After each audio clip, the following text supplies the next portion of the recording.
Direct News TV. May 30, 2023. NATO to send 700 more troops to Kosovo to help quell violent protests.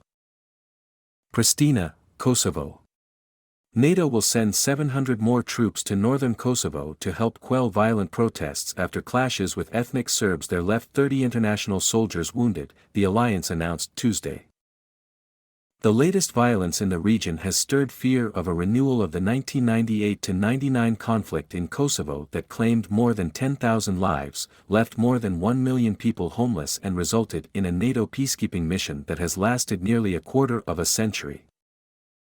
The clashes grew out of a confrontation that unfolded last week after ethnic Albanian officials elected in votes overwhelmingly boycotted by Serbs entered municipal buildings to take office.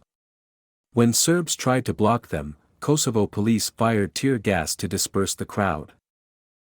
More violence followed on Monday when Serbs clashed with police and NATO peacekeepers. NATO Secretary-General Jens Stoltenberg said an additional reserve battalion would be put on high readiness in case additional troops are needed. These are prudent steps, said Stoltenberg, who made the announcement in Oslo after talks with the Norwegian Prime Minister.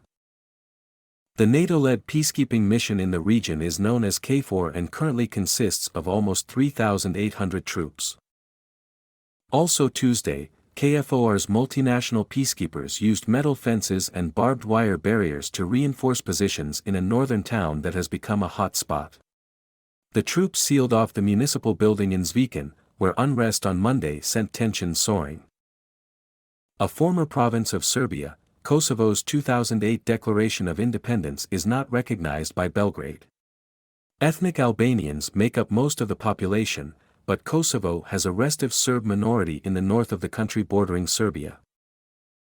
Stoltenberg condemned the violence and warned that NATO troops would take all necessary actions to maintain a safe and secure environment for all citizens in Kosovo. He urged both sides to refrain from further irresponsible behavior and to return to EU-backed talks on improving relations.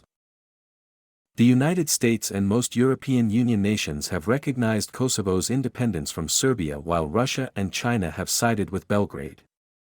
China on Tuesday expressed its support for Serbia's efforts to safeguard its sovereignty and territorial integrity, and Moscow has repeatedly criticized Western policies in the dispute. In response to the confrontation last week, Serbia put the country's military on the highest state of alert and sent more troops to the border with Kosovo. The Serbs protested again Monday, insisting that both ethnic Albanian mayors and Kosovo police must leave northern Kosovo. The confrontations worsened when Serbs attempted to enter the municipal offices in Zviken, 45 kilometers, 28 miles, north of the capital, Pristina. They clashed first with Kosovo police and then with the international peacekeepers. In a video message issued Tuesday evening, Kosovo Prime Minister Albin Kurti said the mayors elected on April 23 are the only ones who have the legitimacy to be at the municipal buildings and to the citizen service. Instigators of the violence have been identified, according to the Prime Minister, who named some Serb businessmen who obliged their employees to protest. In Kosovo, power is won through elections, not with violence and crime, he said. The United States and the EU recently stepped up their efforts to negotiate an agreement between Serbia and Kosovo, fearing instability as Russia's war rages in Ukraine. The EU has made it clear to both Serbia and Kosovo that they must normalize relations if they're to make any progress toward joining the bloc. We have too much violence in Europe already today. We cannot afford another conflict, the EU's foreign policy chief, Josep Borrell, told reporters Tuesday in Brussels. As a first step to easing tensions, he said, Kosovo police should suspend the operation focusing on municipal buildings in the north, and violent protesters should stand down. In response to the recent unrest, NATO has decided to increase its KFOR troops with the deployment of operational reserve forces for the Western Balkans, a statement said, without specifying a number. Another unit will be on standby to be ready to reinforce KFOR if necessary. A statement issued Tuesday by KFOR said 30 soldiers, 11 Italians and 19 Hungarians, were hurt, including fractures and burns from improvised explosive incendiary devices. 3 Hungarian soldiers were wounded by the use of firearms, but their injuries were not life-threatening, the statement added. Serb officials said 52 people were injured, including 3 seriously. 4 protesters were detained, according to Kosovo police. Both parties need to take full responsibility for what happened and prevent any further escalation, rather than hide behind false narratives, KFOR Commander Major General Angelo Michel Rastuccia said. Belgrade and Pristina have blamed each other for the escalation.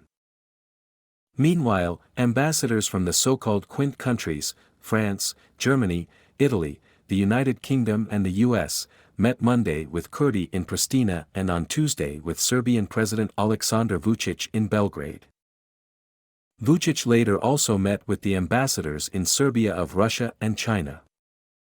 In a statement from his office, Vučić expressed immense dissatisfaction and strong concern over what he described as international tolerance of Kurti's actions that fueled violence against Serbs. Urgent measures to guarantee the security of the Serbs in Kosovo are a precondition for any future talks, Vučić insisted. Kurti has thanked KFOR troops for valiant action to preserve peace in the face of violent extremism. Russia and China both have sharply criticized Western backing for Kosovo's independence. Russian President Vladimir Putin often has cited the precedent of NATO bombardment of Serbia in 1999 to justify his unlawful annexation of parts of Ukraine. The conflict in Kosovo erupted in 1998 when separatist ethnic Albanians rebelled against Serbia's rule, and Serbia responded with a brutal crackdown. About 13,000 people, mostly ethnic Albanians, died. NATO's military intervention in 1999 eventually forced Serbia to pull out of the territory and paved the way for the establishment of the KFOR peacekeeping mission. My name is Kingsley. Please like, share, subscribe and hit that notification bell so you can be the first to be notified whenever we post. You won't regret it.